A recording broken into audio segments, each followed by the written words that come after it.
I wasn't supposed to be home yet. My shift ended late on Fridays, and everyone knew it, including my wife. That's why I didn't announce myself when I walked through the front door. I just set my keys down quietly and listened. At first, everything felt normal. The TV was on, the house smelled like coffee. But then I heard laughter coming from upstairs. Not nervous laughter, comfortable laughter, the kind that doesn't expect to be overheard. I remember standing there, frozen, telling myself not to jump to conclusions. Then I climbed the stairs. What I saw didn't look like an accident, and what happened afterward changed every part of my life. I'm Michael Harris, and up until that afternoon, I believed my life was predictable in the best way. I worked as a regional operations supervisor for a logistics company outside Chicago. The job wasn't glamorous, but it paid well, and it rewarded consistency. Show up, do the work, keep things running smoothly. I was good at it. My wife, Emily, and I had been married for 9 years. We met in our mid-20s, built a routine together, bought a modest house in a quiet neighborhood. Nothing flashy, just stable. That stability was something I was proud of. Emily worked part-time as an interior design consultant, flexible hours, mostly remote. She liked the freedom, and I liked knowing someone was usually home. Or at least, that's what I thought. That Friday, my last meeting had got canceled unexpectedly. For once, I got to leave early. I didn't text Emily. I wanted to surprise her. Maybe we'd grab dinner. Maybe we'd just enjoy a quiet night. I parked in the driveway and noticed a car I didn't recognize. Black sedan, clean, expensive looking. I assumed it belonged to a neighbor or a client of hers. I didn't think much of it.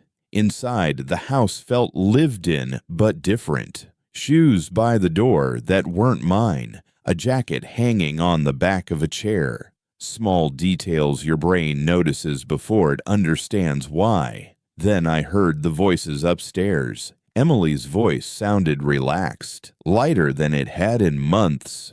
And there was another voice, a man's, familiar, but out of place. I walked up slowly, each step heavier than the last. I wasn't angry yet. I wasn't even scared. I was just trying to understand.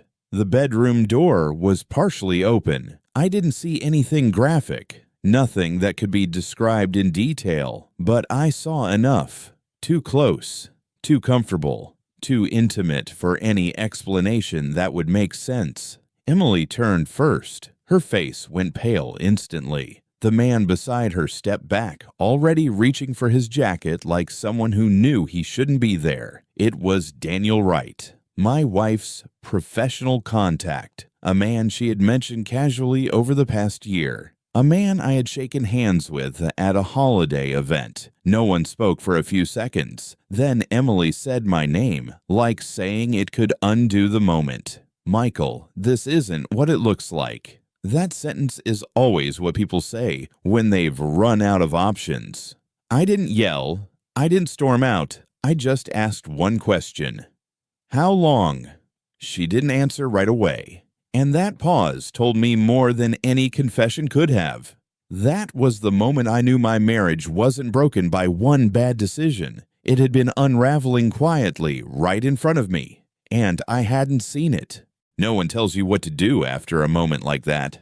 There's no script, no natural next step, just a room full of silence that feels heavier than shouting ever could. Daniel was the first to move. He muttered something about leaving, about this being a misunderstanding, about calling later. I didn't stop him. I didn't say a word. I just stepped aside and let him walk past me like a stranger who no longer mattered. The door closed behind him. Emily and I were alone. She started crying immediately, not loudly, not dramatically, just quiet tears, like she was trying to keep control of a situation that had already slipped away. I can explain, she said. I sat down on the edge of the bed. My legs felt weak, like they didn't trust me to stand. Then explain, I said. She talked in circles at first, how lonely she'd felt, how things between us had become routine, how Daniel had listened, how it wasn't planned. How it just happened. Every sentence sounded rehearsed, like she'd practiced them in case this day ever came. I didn't interrupt. I didn't argue. I just listened and noticed what she didn't say. She didn't say it was a mistake. She didn't say she wanted it to stop. She didn't say she loved me. When she finally paused, waiting for my reaction, I asked another question. Do you want him? She looked down. That was answer enough. That night, I didn't leave. I didn't throw her out. I slept in the guest room and stared at the ceiling until morning. I wasn't trying to be strong. I was just numb. The next few days passed in a blur. Emily stayed quiet, overly polite, like she was afraid any wrong word would trigger something. She kept asking what I wanted to do. Counseling, space, time. I told her I needed clarity before decisions. The truth didn't come all at once. It came in pieces. I learned the affair hadn't started recently. It had been going on for almost 8 months. Meetings that ran late, client visits, conferences I hadn't attended because of work. I realized how many moments I'd trusted without question.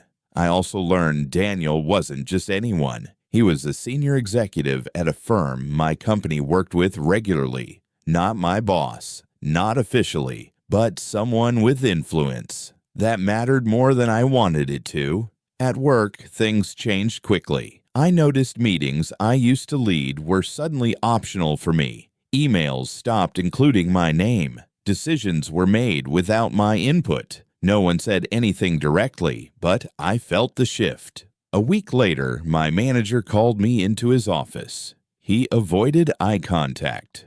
Corporate restructuring, he said. Nothing personal. I was being let go. No warning, no performance issues, just a clean explanation that didn't explain anything.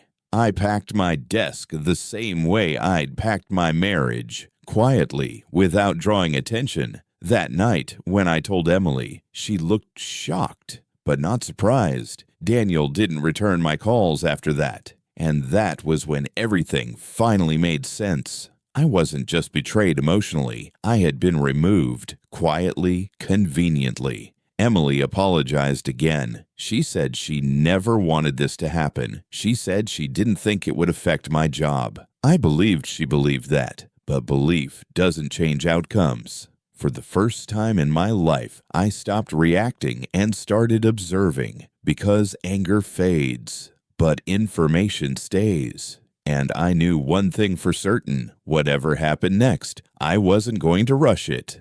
Losing my job should have broken me. That's what everyone expected. Friends sent cautious texts. Family asked if I was holding up. Emily hovered around the house like she was waiting for an explosion that never came. But something unexpected happened instead. I slowed down. For the first time in years, I had space to think, without deadlines or meetings pulling me in 10 directions. At first, the silence was uncomfortable. Then it became useful. Emily and I lived like roommates, polite, distant, careful. She kept saying she wanted to fix things, but she never said what fix actually meant. She still took calls in another room, still guarded her phone, still avoided direct answers. I stopped asking questions. That confused her more than yelling ever could have. While she waited for me to decide what to do about us, I focused on what had happened to me professionally. The termination paperwork didn't sit right. Too clean, too fast. No performance review, no warning period. I read every document carefully. Then I started making calls. Not to complain, not to threaten legal action, just to understand. Former co-workers talked more freely once they knew I wasn't angry. One mentioned a closed-door meeting I hadn't been invited to. Another mentioned Daniel's name coming up casually in conversations where it didn't belong. I didn't confront anyone. I just listened. Patterns emerged. I realized something important. My job loss wasn't personal retaliation. It was preventative. Daniel hadn't wanted drama. He'd wanted me removed from the equation quietly. That told me 2 things. First, he was confident. Second, he was careless. I updated my resume but didn't send it out right away. Instead, I contacted a former mentor, someone who had watched me build systems from the ground up years ago. He listened carefully, then he said something that stuck with me. "You were never just an employee," he said. "You were infrastructure." That reframed everything. I began consulting on a short-term basis. Nothing flashy, small projects, process optimization, risk assessments. The kind of work executives notice but don't fully understand.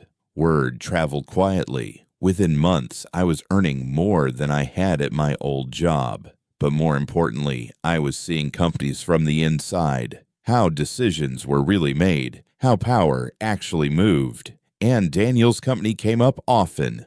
Too often. I learned they were expanding aggressively, taking on debt, relying on projections instead of proven performance. On paper, everything looked strong. Behind the scenes, it was fragile. Emily didn't notice any of this. She thought I was stuck. She offered encouragement that sounded more like reassurance for herself than concern for me.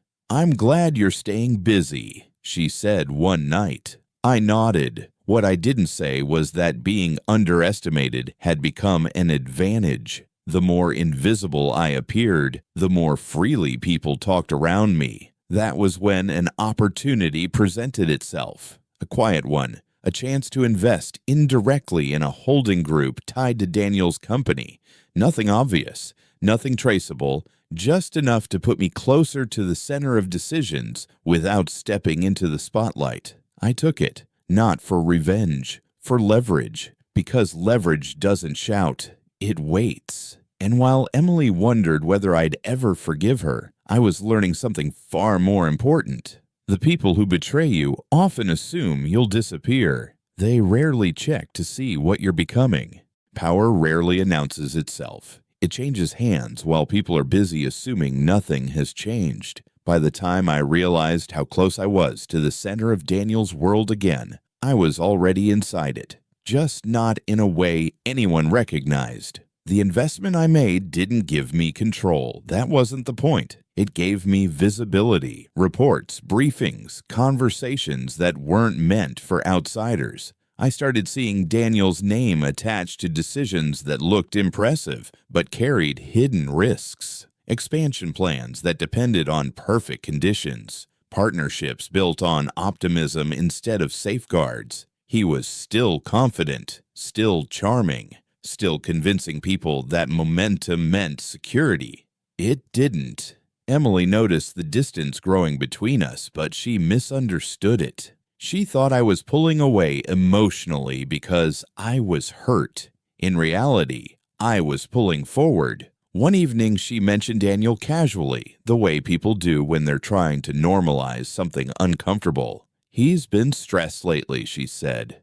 "Work stuff." I looked up from my laptop. "Is he?" I asked. She nodded. "Big decisions, a lot of pressure." I didn't ask follow-up questions. I already knew. What she didn't know was that some of that pressure came from changes she couldn't see. Investors asking harder questions, advisors pushing for accountability, processes slowing down where they used to glide through unchecked. Not because anyone suspected Daniel personally, because the environment around him had changed. And I was part of that environment now. A few weeks later, I attended a conference in Denver. It wasn't related to my old job. It wasn't related to Emily. But Daniel was there. I didn't seek him out. I didn't need to. He saw me across the room and froze for half a second before recovering. He smiled and walked over like nothing had ever happened. "Michael," he said, "didn't expect to see you here." "Neither did I replied honestly. We exchanged pleasantries, surface level, professional. He asked what I was working on now. I gave a vague answer. He didn't press. What he didn't realize was that the conversation wasn't about information. It was about positioning. I left that interaction knowing something important. He still thought I was behind him. He had no idea I was already ahead. Back home, Emily tried harder. She suggested counseling again. She talked about rebuilding trust. She spoke about the past like it was a closed chapter instead of an ongoing reality. I listened without committing because I had learned something essential over the past year. People don't change when you confront them. They change when outcomes stop matching their expectations. And Daniel's outcomes were about to change. The final piece fell into place when a board review was scheduled, routine on paper, significant in reality. Leadership would be evaluated, strategy would be questioned, accountability would be discussed. I wasn't listed as an attendee. That didn't matter. My presence was already felt. And for the first time since that afternoon, I walked in early. I understood where the story was heading. Not toward confrontation, toward correction. The board review was scheduled for a Monday morning. Nothing dramatic about that. No emergency notices, no rumors circulating the halls. Just another meeting on the calendar that most people assumed would end with polite nods and a reaffirmation of leadership. Daniel certainly thought so. I wasn't in the room, but I didn't need to be. I had already spoken to the people who would be, not to influence them emotionally, just to make sure the right questions were asked. Questions have weight when they're timed correctly. The review started the way these things always do. Performance metrics, growth charts, projections that assume the future would behave exactly as planned. Then the tone shifted. One board member asked about vendor concentration risk. Another asked about debt exposure under less favorable market conditions. Someone else questioned why certain operational safeguards had been delayed. None of these questions accused Daniel directly. That was the point. He answered confidently at first. He always did. But confidence doesn't carry the same force when it isn't backed by preparation. His responses grew longer, more defensive, less precise. By the end of the meeting, the board didn't see a villain. They saw uncertainty. And uncertainty makes people cautious. A follow-up session was scheduled, then another. Committees formed. External consultants were brought in. All standard procedures. All slow, all unavoidable once the process starts. Daniel called Emily that night. She was pacing when she hung up. I could tell without asking that the conversation hadn't gone well. "They're questioning everything," she said. "He doesn't understand why now." I nodded. "Things change." She looked at me, searching for something in my face. Maybe anger, maybe satisfaction. She found it neither. Over the next few weeks, Daniel's influence shrank without any official announcement. Decisions that once moved quickly stalled. Approval required more signatures. Confidence eroded not because of scandal, but because of scrutiny. That's how power usually fades, quietly. Eventually, the board made a decision. They didn't remove Daniel immediately. That would have been messy. Instead, they restructured leadership, brought in interim oversight, limited his authority. It was professional, clean, final. Emily found out before he did. She came home shaken. "They're pushing him out," she said. "Not officially, but it's happening."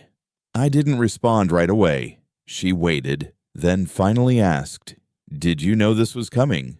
I met her eyes. "I knew it was possible," I said. That was the moment something shifted between us permanently.